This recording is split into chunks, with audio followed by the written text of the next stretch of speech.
Office वाला love. एक शहर में एक छोटा सा परिवार था जिसमें यास्मीन और नैना रहती थीं। उनके अब्बू इस दुनिया में नहीं थे। उनकी एक वालिदा थीं जो लोगों के घरों में जाकर काम करती थीं। इसी तरह उनका गुजारा चल रहा था। यास्मीन के सपने बहुत बड़े थे। गरीब होने के बावजूद यास्मीन ने अपनी पढ़ाई पूरी कर ली थी और अब उसे एक नौकरी की तलाश थी। वहीं छोटी नैना को बस पैसे खर्च करने और घूमने फिरने का ही शौक था। उसकी माँ जो भी पैसे कमा कर लाती, नैना उन्हें खर्च कर देती। यास्मीन बेटा, जरा बाजार जाके सब्जियां तो ले आओ। मुझे भूख लगी है। मैं जल्दी से खाना बनाकर फिर काम पर निकल जाऊंगी। हाँ ठीक है अम्मी। यास्मीन बाजार सब्जी लेने गई।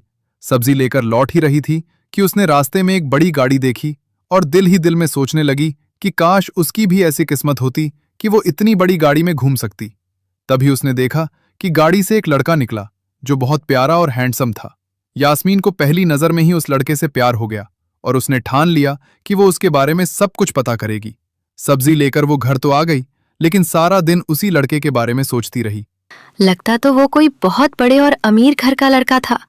जरूर उसकी कोई बड़ी कंपनी वगैरह होगी। क्यों ना मैं इंटरनेट पर सर्च करके पता करूं कि आखिर वो करता क्या है। जब यास्मीन ने सोशल मीडिया पर देखा कि वो एक बहुत बड़ी कंपनी का मालिक है, तो उसने सोच लिया कि अगले दिन वो उसी कंपनी में इंटरव्यू देने जाएगी। अगली सुबह यास्मीन तैयार होकर इंटरव्यू के लिए निकल पड़ी। मामा, अच्छा मैं चलती हूँ, आज मेरा इंटरव्यू है। मुझे पूरा यकीन है कि तुम जरूर पास हो जाओगी। वाह दीदी, आपने वेस्टर्न ड्रेस पहनी है। मुझे नौकरी मिल गई तो मैंने अपने दोस्तों से वादा किया है कि मैं उन्हें पार्टी दूंगी। बस कर बेटा, अब तुम भी कुछ जिम्मेदारी उठाओ। तुम्हारी बहन तो सारी जिंदगी तुम्हें नहीं पाल सकती ना। जब वो कंपनी के पास पहुंची तो उसने देखा कि कंपनी बहुत बड़ी थी। वो अंदर चली गई।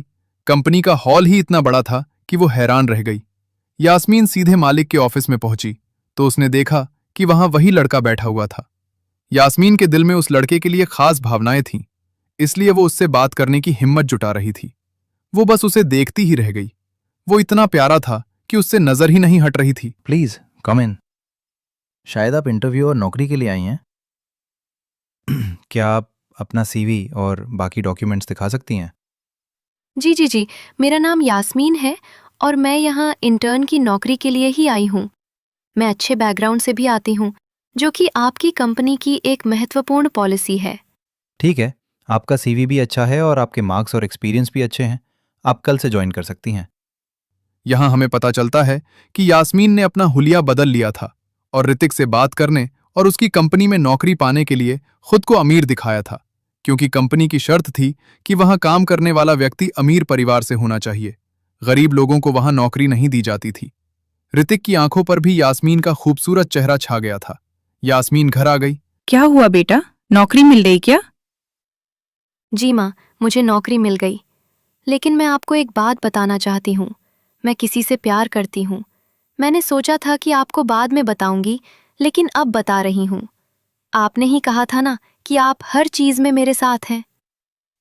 बेटा, अगर तुम्हें कोई पसंद आ गया है तो वो अच्छा ही होगा, क्योंकि आज से पहले तुमने कभी आकर मुझसे ऐसी कोई बात नहीं की। जो भी है, मैं तुम्हारे साथ हूं। और भला मेरी इतनी खूबसूरत बेटी को कौन मना कर सकता है? याद है आप लोगों को, आज तक कितने लड़कों ने दीदी को प्रपोज किया है, लेकिन इन्होंने कभी किसी को भाव तक नहीं दिया। अगर अब दीदी को सामने से कोई पसंद आया है तो वह शख्स भी कोई मामूली नहीं होगा। लेकिन मुझे अपनी दीदी पर पूरा यकीन है। ये है ही इतनी प्यारी कि हर लड़का इनके प्यार में पड़ जाए। अगले दिन वो समय पर ऑफिस पहुंची और अपना काम शुरू कर दिया। जो सामने लड़की दिख रही है, ये हमारी नई कर्मचारी है। अगर इसे कुछ समझ ना आए तो इसकी मदद कर देना। वैसे तो ये बहुत होशियार है, लेकिन फिर भी इसका ख्याल रखना। वाह वाह, आज से पहले इतनी खूबसूरत कर्मचारी कभी नहीं आई, और इतनी खूबसूरत लड़की इंटर्न की नौकरी के लिए। इसे तो किसी बड़ी पोस्ट पे होना चाहिए था। She is so pretty. मेरा तो दिल ही आ गया इस पे। चुप रहो तुम, मैं खुद देख लूंगा। और हां, उससे दूर रहना। यहां कर्मचारी काम करने के लिए आते हैं, तुम्हारी गर्लफ्रेंड बनने के लिए नहीं। धीरे धीरे ऋतिक के दिल में भी यास्मीन के लिए प्यार पैदा होने लगा। सर, मुझे आपसे एक बात कहनी थी। रुको, मैं पहले बोलता हूं। क्या आज तुम मेरे साथ डिनर पर चलोगी? जब मैंने तुम्हें पहली बार देखा था, तभी मुझे पहली नजर का प्यार हो गया था। आज तक मैंने कभी किसी लड़की को प्रपोज नहीं किया, लेकिन आज पहली बार मैं किसी से अपने दिल की बात कह रहा हूं। यास्मीन को ये सब अच्छा तो लगता था, लेकिन वो दिल ही दिल में उस सच के बारे में सोचकर खुद को दोषी महसूस करती थी जिसे उसने छुपाया हुआ था। मैं ये सोचकर डर रही हूँ कि ऋतिक को लगता है कि मैं अमीर हूँ, इसलिए शायद उसने मुझे प्रपोज किया। जब उसे सच्चाई पता चलेगी तो शायद वो मेरी तरफ देखेगा भी नहीं। जब जब मैंने अपनी जिंदगी में कुछ पसंद किया, सब कुछ ऋतिक को ही मिला। ये कंपनी उसे मिली, पापा की जायदाद उसे मिली। आखिर सब कुछ उसी को क्यों मिलता है? अब जब मुझे यास्मीन पसंद आई है तो उसे भी वही ले जाएगा। बचपन से वो हमेशा पहली पोजीशन पर रहा और मैं उसके पीछे ही रह गया। लेकिन अब नहीं। सुनो, एक यास्मीन नाम की लड़की है, उसके बारे में सब कुछ पता करो। सब कुछ मतलब सब कुछ। उधर कबीर को भी यास्मीन के बारे में सब कुछ पता चल गया।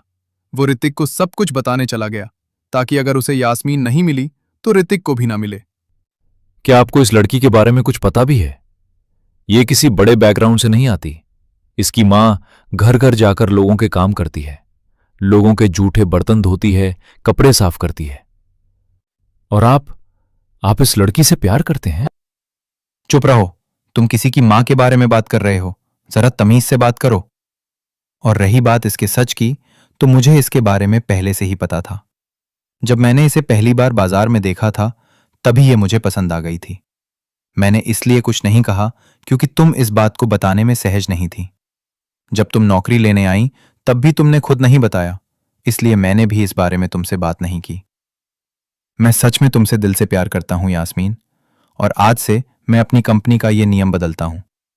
किसी इंसान की पहचान उसके पैसे से नहीं, बल्कि उसके चरित्र और मेहनत से होगी। सॉरी, मैंने शुरुआत में आपको ये बात नहीं बताई। जब मैंने आपकी कंपनी की पॉलिसी पढ़ी तो मुझे लगा कि आपको गरीब लोग पसंद नहीं हैं, इसलिए मैंने अपनी सच्चाई छिपा ली। इसके बाद दोनों की खुशी खुशी शादी हो गई और वे हमेशा खुश रहने लगे। Thanks for watching. Please press the button, और अगर वीडियो अच्छी लगी हो तो लाइक भी कर दो।